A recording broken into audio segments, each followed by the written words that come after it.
আমার স্ত্রী ডক্টর জুবাইদাকে এখান থেকে অনুরোধ করা হয়েছে পরিবারের পক্ষ থেকে কিছু বলার জন্য।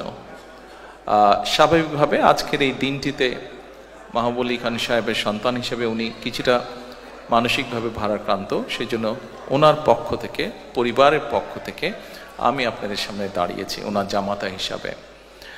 আমি প্রথমে আজকের অনুষ্ঠানের এই আয়োজকবৃন্দ যারা আছেন সকলকে একটা সুন্দর আজকের এই সুন্দর অনুষ্ঠানটি আয়োজন করার জন্য সকলকে আন্তরিকভাবে পরিবারের পক্ষ থেকে ধন্যবাদ জানাতে চাই।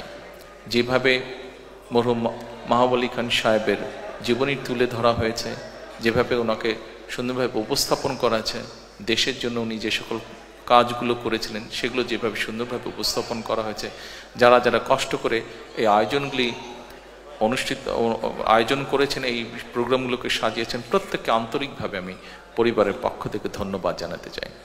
সম্মানিত উপস্থিতিবৃন্দ, আমার যেহেতু একটি আলাদা পরিচয় আছে, আমি একজন রাজনৈতিক কর্মী, স্বাভাবিকভাবে যখন আপনাদের সামনে দাঁড়িয়েছি একটি দুটি কথা 1 মিনিট সময় হয়তো আমি নিব। এখানে কথা এসেছে মরহুম মাহবুব আলী খান সাহেবের বিষয়। উনি একজন দেশপ্রেমিক মানুষ ছিলেন, দেশের জন্য উনি কাজ করেছেন। এখানে কিছুক্ষণ আগে বিভিন্ন বক্তব্য বলে গেছেন যে দেশে একটি পরিবর্তন এসছে, দেশের মানুষ কিছু চাইছে, রাজনৈতিক দলগুলো, রাজনৈতিক কর্মী, রাজনৈতিক নেতৃবৃন্দের কাছে সামনের দিকে বাড়তে চাইছে দেশ। এখানে আপনারা যারা আছেন প্রায় অধিকাংশ মানুষই রাজনীতির সাথে জড়িত আছেন। আমরা যারা রাজনীতি করি, আমরা রাজনীতি করি দেশের মানুষের জন্য, দেশের মানুষের পাশে দাঁড়ানোর জন্য।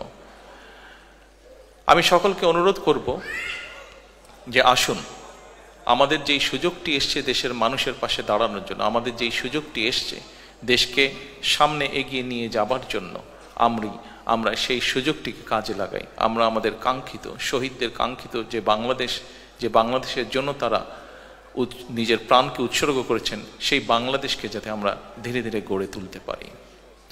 সম্মানিত উপস্থিতিবৃন্দ, যে একটি বিপ্লবের মাধ্যমে, যে একটি রক্তক্ষয়ী আন্দোলনের মাধ্যমে দেশে এই পরিবর্তন এসছে, আমরা রাজনৈতিক দলের পক্ষ থেকে বিভিন্ন সময় এই আন্দোলনকে সফল করার জন্য দেশের প্রতিটি শ্রেণীর পেশা মানুষকে ধন্যবাদ জানিয়েছি। কারণ একজন রাজনৈতিক কর্মী হিসেবে আমি বিশ্বাস করি যে গত বছর 5ই আগস্ট যে বিজয় আমরা অর্জন করেছি, এই বিজয়টি কোনো একক কোনো সংগঠন বা কোনো দলের দ্বারা সম্ভব ছিল না। সমাজের সর্বস্তরের মানুষ, প্রত্যেকটি শ্রেণী পেশার মানুষ রাজপথে নেমে এসেছিলেন বলেই এই আন্দোলনটি সফল হয়েছে, বাংলাদেশ স্বৈরাচার মুক্ত হয়েছে। আমরা বিভিন্ন সময় দলের পক্ষ থেকে, আমি ব্যক্তিগতভাবে দলের পক্ষ থেকে আমরা দেশের প্রত্যেকটি শ্রেণী পেশার মানুষকে আমরা ধন্যবাদ জানিয়েছি। আমি প্রায় 17 বছর প্রবাসে আছি। আপনারা যারা প্রবাসী আছেন, শুধু ইউকেতে না, পৃথিবীর বিভিন্ন দেশে যারা আছেন, প্রবাসে যারা আছেন, আপনাদেরই একটি অংশ হিসাবে আমি প্রবাসে 17 বছর ধরে আছি। আমরা একটি গোষ্ঠী যাদেরকে আমরা হয়তো ধন্যবাদ জানিয়েছি, কিন্তু কম জানিয়েছি আন্দোলনকে সফল করার জন্য যাদের অবদান ছিল। অর্থাৎ সম্মানিত উপস্থিতিবৃন্দ, আজকের এই অনুষ্ঠানের মাধ্যমে সারা বিশ্বে যত বাংলাদেশি প্রবাসী আছেন, যারা বিগত আন্দোলনের, স্বৈরাচারের বিরুদ্ধে যে আন্দোলন হয়েছে, সেই আন্দোলনে প্রবাসীদের বিপুল সংখ্যক মানুষ যার যার অবস্থান থেকে সেই আন্দোলনকে সফল করার জন্য বিভিন্নভাবে অবদান রেখেছেন। দেশের রাজনৈতিক নেতাকর্মীদেরকে সহযোগিতার মাধ্যমে, সোশ্যাল মিডিয়ার মাধ্যমে, মানুষকে উদ্বুদ্ধ করার মাধ্যমে বিভিন্নভাবে প্রবাসী মানুষেরা, আমাদের দেশের বাংলাদেশি প্রবাসীরা সহযোগিতা করেছেন, সাহায্য করেছেন। আমি আজকে এই অনুষ্ঠানের মাধ্যমে পৃথিবীর যে সকল জায়গায়, যে সকল প্রান্তে যেই বাংলাদেশি আছেন, প্রত্যেকটি বাংলাদেশিকে, প্রত্যেকটি প্রবাসীকে, যারা এই আন্দোলনে আমাদেরকে সহযোগিতা করেছেন, যারা এই আন্দোলনে আমাদেরকে উদ্বুদ্ধ করেছেন, বিএনপি সহ সকল গণতান্ত্রিকামী রাজনৈতিক দলের নেতৃবৃন্দ, কর্মীদেরকে উদ্বুদ্ধ করেছেন, সহযোগিতা করেছেন, সাহায্য করেছেন বিভিন্নভাবে যার যার অবস্থান থেকে, প্রত্যেকটি মানুষকে আমি আন্তরিকভাবে ধন্যবাদ জানাতে চাই। আন্তরিকভাবে প্রবাসীদেরকে আমি ধন্যবাদ জানাতে চাই দেশকে স্বৈরাচার মুক্ত করার জন্য।